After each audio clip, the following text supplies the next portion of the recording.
Come in. Miss Jones said you wanted to see me. Oh, hello, Grace. Hello, Michael. So I'd like to talk, Michael, if you have a few minutes. Of course. You treated Norman Harrington the night he was brought in here, didn't you? That's right. Well, when I talked to him at the reception, he was in quite a state about his mother. It was a disgraceful outburst. I felt sorry for Rodney and for you. I'm afraid I was partly responsible. Well, how is that, sir? Well, sometimes close friendships can cloud your judgment. I knew Norman Harrington's mother long before she married Leslie. Catherine was a beautiful, self-willed girl. She fell in love with Leslie, fought her father to marry him. The marriage was a disaster from the start. Well, Catherine was jealous and possessive. She'd always been high-strung and demanding, but she became more so. I never thought I'd hear my husband admit that. Well, for a long time, I felt that her sudden illnesses were her way of bringing Leslie to heel. I was so sure that her illness was psychosomatic that I neglected the very real illness that caused her death. The illness you diagnosed. Well, with that kind of history, your judgment was understandable. No, there's no excusing it. It goes even deeper than that. In my misguided loyalty, I concealed things, damaged other people. Norman has grown up with a false image of his mother. It's impossible for him to accept the truth about her. I found it hard to accept it myself. I didn't. I was called to the Harrington house on the night of the murder. An emergency call. Catherine was so hysterical, I had to administer a strong sedative. Leslie said that they'd had a quarrel. I didn't connect the two events then. Dr. Morton speaking. I'll tell him. You wanted an x-ray. Oh. May we continue this? Yes, I'd like to. Tomorrow, perhaps? All right. Grace?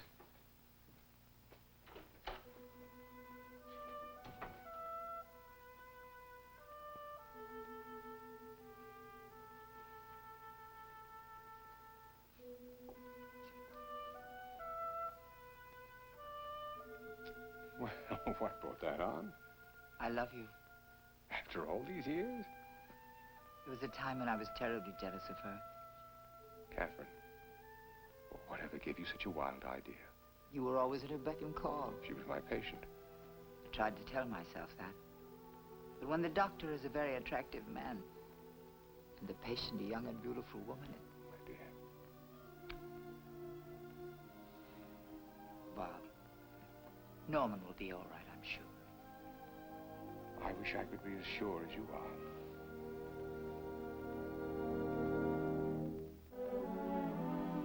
Would you like some more coffee? No, thank you.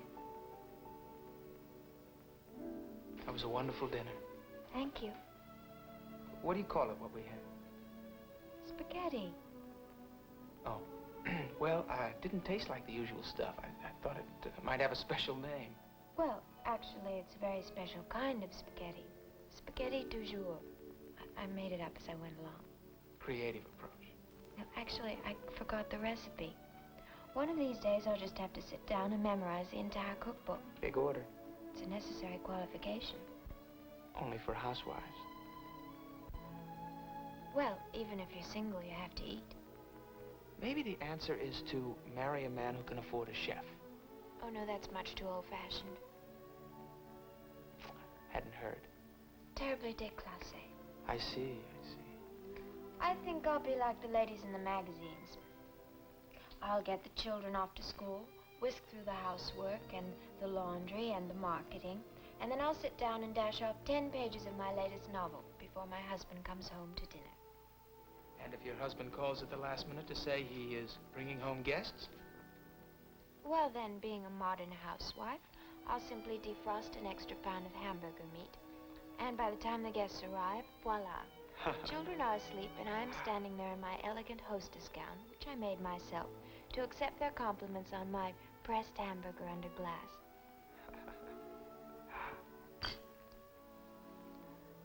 Meanwhile, I'd better do these dishes. Oh, don't bother. Listen, I'll take care of those after I take you home. No, I can't leave the kitchen a mess. Allison is getting kind of late. Won't take me a moment.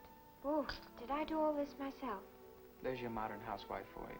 Lucky thing you weren't wearing that elegant hostess gown. I wonder what it's like, really being married. Like right now. What? Dirty dishes? Yes, dirty dishes too, Allison.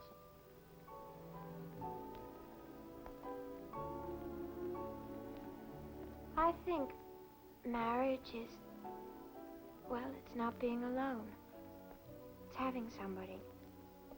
He may laugh at you sometimes, but never at your problems. Because anything that troubles you is important.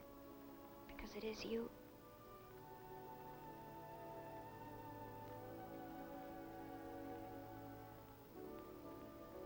Rodney?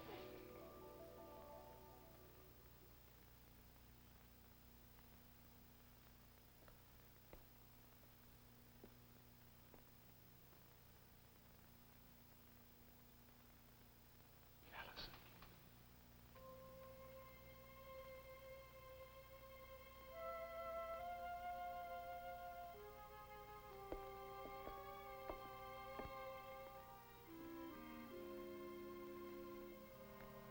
Do you know what you were doing?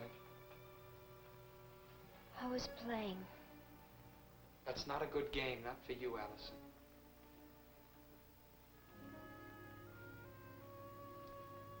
Come on, I'll take you home.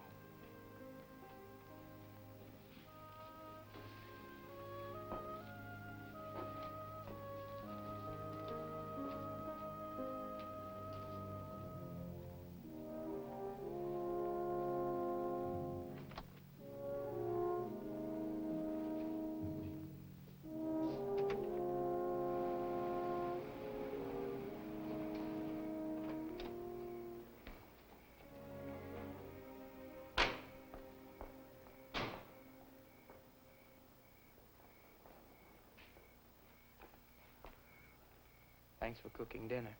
You're welcome. May I? You angry? No.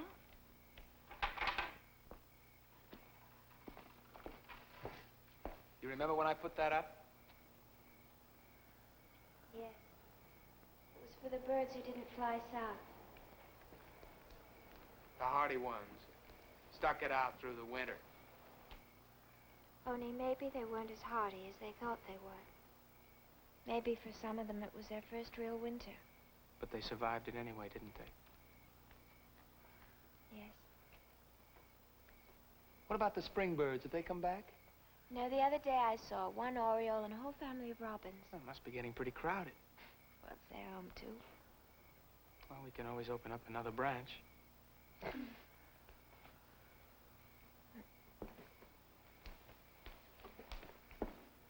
Allison, you want to come to a painting party? A what? A painting party tomorrow night. My brother and I are having a few friends over to help paint the apartment. Well, you know, it's less like being invited to come to work if you call it a party. Oh, it sounds like fun. Then you're coming? No, I'd like to, but I can't. My parents are coming home, and it's their first night home. I should be here. Sure. Oh, good night. Good night. Allison, I'll wait here. You go inside. Everything's all right. Wait from the window.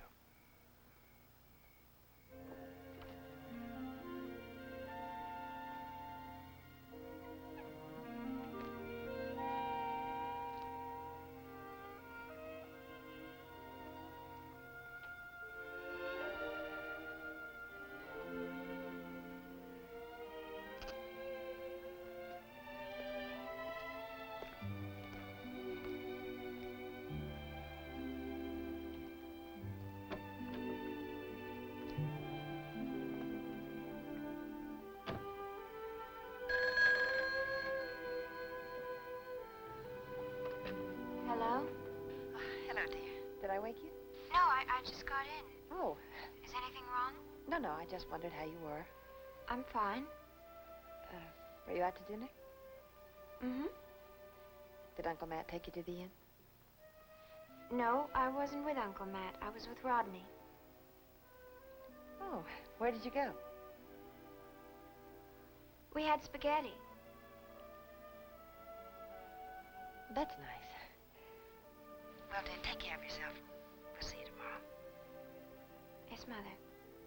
And, love for both of us. Bye. Goodbye.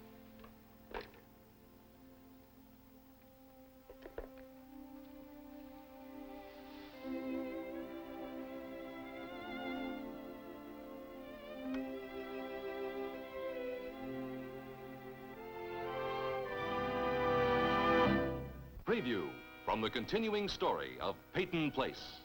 How many words has she spoken since we got on the plane to come here? She's gone back to not speaking. But she will. Just give her the time. What's the matter? You just dropped a curtain between us.